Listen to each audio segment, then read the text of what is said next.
ശബരിമല സ്വർണ്ണക്കൊള്ള കേസിൽ സ്മാർട്ട് ക്രിയേഷൻസിന്റെ കൂടുതൽ ഇടപാടുകളിലും ED അന്വേഷണം. ശബരിമലയ്ക്ക് പുറമെ കേരളത്തിന് പുറത്തുള്ളതടക്കം മറ്റു ചില ക്ഷേത്രങ്ങളിലെയും സ്വർണം അവിടെ വേർതിരിച്ചതായി വിവരം. സ്മാർട്ട് ക്രിയേഷൻസിലെ റെയ്ഡിലാണ് നിർണായക വിവരങ്ങൾ ലഭിച്ചത്. അതേസമയം സ്മാർട്ട് ക്രിയേഷൻസിൽ നിന്ന് പിടിച്ചെടുത്ത 100 ഗ്രാം സ്വർണം കണക്കിൽപ്പെടാത്തതെന്നും EDയുടെ കണ്ടെത്തലുണ്ട്. രാഗിൻ വിവരങ്ങളുമായി ചേരുന്നു. രാഗിൻ, ഗുഡ് മോർണിംഗ്. ശബരിമലയിലേത് മാത്രമല്ല മറ്റ് പല ക്ഷേത്രങ്ങളിലേതും ഇതുപോലെ വേർതിരിച്ചെടുക്കാനുള്ള ഒരു സാധ്യതയാണ് ഇപ്പോൾ ED മനസ്സിലാക്കുന്നത്. അങ്ങനെ ഒരു സാധ്യതയെങ്കിൽ കേരളത്തിൽ നിന്ന് തന്നെയുള്ള പല ക്ഷേത്രങ്ങളിലും ഈ കൊള്ള നടന്നിട്ടുണ്ടാവുമോ? മാത്രമല്ല, ഈ കണക്കിൽപ്പെടാത്ത 100 ഗ്രാം സ്വർണത്തിന്റെ കഥ എന്താണ്? മോത്തി, ശബരിമലയിൽ നിന്ന് കൊണ്ടുപോയിട്ടുള്ള സ്വർണം വേർതിരിച്ചത് സ്മാർട്ട് ക്രിയേഷൻസിലായിരുന്നു. അതുകൊണ്ട് തന്നെ സ്മാർട്ട് ക്രിയേഷൻസിലെ പരിശോധന വളരെ സുപ്രധാനവുമായിരുന്നു. അങ്ങനെ നടത്തിയ റെയ്ഡിലാണ് ചില നിർണായക വിവരങ്ങൾ കൂടി EDക്ക് മുന്നിലേക്ക് വന്നിരിക്കുന്നത്.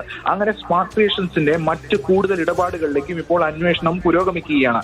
അതായത് മറ്റ് പല ക്ഷേത്രങ്ങളിലെയും സ്വർണം അവിടെ എത്തിച്ച് വേർതിരിച്ചു എന്ന വിവരമാണ് EDക്ക് മുന്നിലേക്ക് വന്നിരിക്കുന്നത്. കൂടുതലും കേരളത്തിന് പുറത്തുള്ള ക്ഷേത്രങ്ങളിലെ സ്വർണമാണ് അവിടെ എത്തിച്ചതെന്ന വിവരങ്ങളടക്കം വരുന്നുണ്ട്. അപ്പോൾ ഏതൊക്കെ ക്ഷേത്രങ്ങളിലെയാണ് കൊണ്ടുവന്നിട്ടുള്ളത് എന്നതടക്കമുള്ള കാര്യങ്ങൾ പരിശോധിക്കും. മാത്രമല്ല, അവിടെയൊക്കെ തന്നെ ഈ സാമ്പത്തിക ഇടപാടുകൾ അതുൾപ്പെടെയുള്ള കാര്യങ്ങൾ, ഈ സ്മാർട്ട് ക്രിയേഷൻസിന്റെ ഇടപാടുകളിലടക്കം വലിയ ദുരൂഹതയുണ്ട് എന്ന കാര്യവും ED കണ്ടെത്തിയിരുന്നു. അതിന്റെ ചുവട് പിടിച്ചാണ് ഇക്കാര്യങ്ങൾ മുന്നോട്ട് നീക്കുന്നത്. റെയ്ഡിലാണ് ഈ സുപ്രധാന വിവരങ്ങൾ കിട്ടിയിരിക്കുന്നത്. ഇതോടൊപ്പം 100 ഗ്രാം സ്വർണം അവിടെ നിന്ന് സീസ് ചെയ്തിരുന്നു. സ്വർണ്ണക്കട്ടിയാണ് സീസ് ചെയ്തിരിക്കുന്നത്. അത് കണക്കിൽപ്പെടാത്തതാണ്. അതെങ്ങനെ അവിടെ വന്നു എന്ന കാര്യത്തിൽ സ്മാർട്ട് ക്രിയേഷൻസിന് ഇതുവരെ കൃത്യമായിട്ടുള്ളൊരു വിശദീകരണം നൽകാൻ കഴിഞ്ഞിട്ടില്ല. അപ്പോൾ അത് എവിടത്തെ സ്വർണമാണ് എന്ന് വളരെ സുപ്രധാനമായിട്ടുള്ള കാര്യമാണ്. അതോടൊപ്പം ആ സ്വർണം എങ്ങനെയാണ് അവിടെ എത്തിയത് എന്നടക്കമുള്ള കാര്യങ്ങളും പരിശോധിക്കുന്നുണ്ട്. കൂടാതെ ഈ ശബരിമലയിലെ സ്വർണം അവിടെ എത്തിച്ച് വേർതിരിക്കുമ്പോൾ സ്മാർട്ട് ക്രിയേഷൻസ് മഹാരാഷ്ട്രയിലെ ഒരു ടീമിന്റെ, ഒരു സംഘത്തിന്റെ സഹായവും തേടിയിരുന്നു എന്ന വളരെ സുപ്രധാനമായിട്ടുള്ള വിവരം കൂടി EDക്ക് മുന്നിലേക്ക് വരികയാണ്.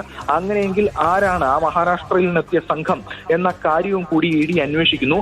അവരെ കേന്ദ്രീകരിച്ചും അന്വേഷണം ഉണ്ടാകും. അതായത് മറ്റ് ഇപ്പോൾ നിലവിൽ നടക്കുന്നത് കേരളം, തമിഴ്നാട്, കർണാടക, ബല്ലാരി ഉൾപ്പെടെയുള്ള കേന്ദ്രങ്ങളിലാണ്. അങ്ങനെയെങ്കിൽ മഹാരാഷ്ട്രയിൽ നിന്നുള്ള സംഘവും കൂടി ഉണ്ടെങ്കിൽ അവിടേക്ക് കൂടി അന്വേഷണം വ്യാപിക്കുന്ന നിലയിലേക്ക് കാര്യങ്ങൾ എത്തും. അങ്ങനെ വിപുലമായ വിശദമായ ഒരു അന്വേഷണത്തിലേക്കാണ് കാര്യങ്ങൾ പോകുന്നത്. എന്തായാലും ഈ സ്മാർട്ട് ക്രിയേഷൻസ് ഗോവർദ്ധൻ ഇതുമായി ബന്ധപ്പെട്ട കാര്യങ്ങൾ ഉൾപ്പെടെ പരിശോധിക്കും.